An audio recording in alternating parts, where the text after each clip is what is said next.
Het julle geweet, elke hoender het 'n gesig.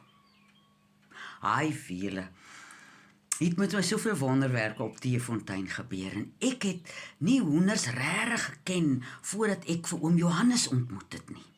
Nou het ons hoenders gekry en van die kalkoene sal ek nou nog later vertel, maar die hoenders alleenlik, julle, elke hoender het 'n gesig.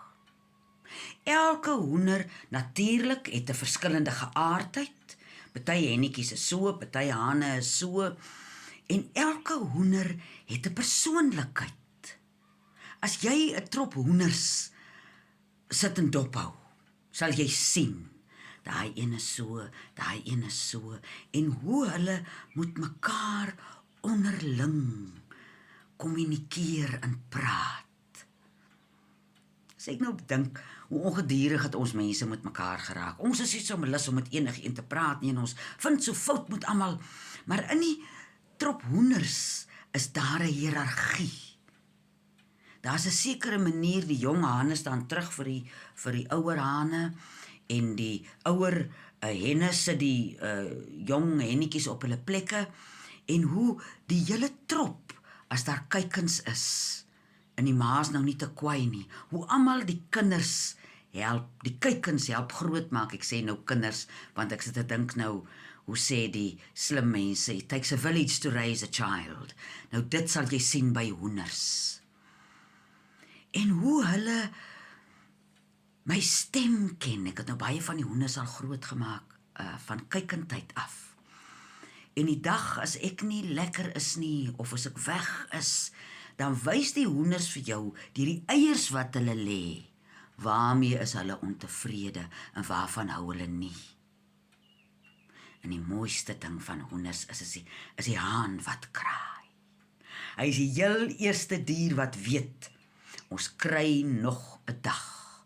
Ons is nog 'n dag gegun. So hy kondig dit aan en hy sê, hier van 2 uur af, ons hane praat so van 2 uur af, en sê, daar's nog 'n dag, daar's nog 'n dag. En as dit so lekker, dan hoor ek hom, en dink ek, wag, ek gaan nog so 'n bietjie inlê. En die tyd teen wanneer hy 4 uur sê, daar's nog 'n dag, dan staan ek saam met hom op. Net soos ek hier op Teefontein, saam met hulle gaan lê. As ek hulle ingesit het, en hulle klim op hulle steiers, dan is dit seker nog so 'n uur of wat daarna. Hoe sak my brille nou vir dag heel dag af. Dan is dit seker so 'n uur en 'n half daarna voor ek. My steier is nou 'n bed, waar ek op my steier gaan klim.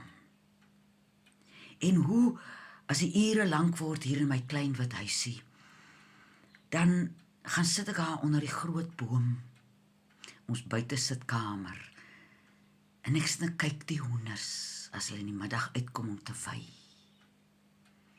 En dis nou vir my 'n ver beter realiteitstelevisie as die stomme Kardashians, of sulke mense wat so afloer op die TV. Mense kan so lekker die hoenders sit en afloer en afkyk. En as ek hulle so met liefde aankyk, dan kom maar sulke hennetjies nader, dan dink ek, ja, hulle het nou my liefde gevoel. So die troos en die vreugde wat hierdie diere vir my gee, het amper nie woorde nie.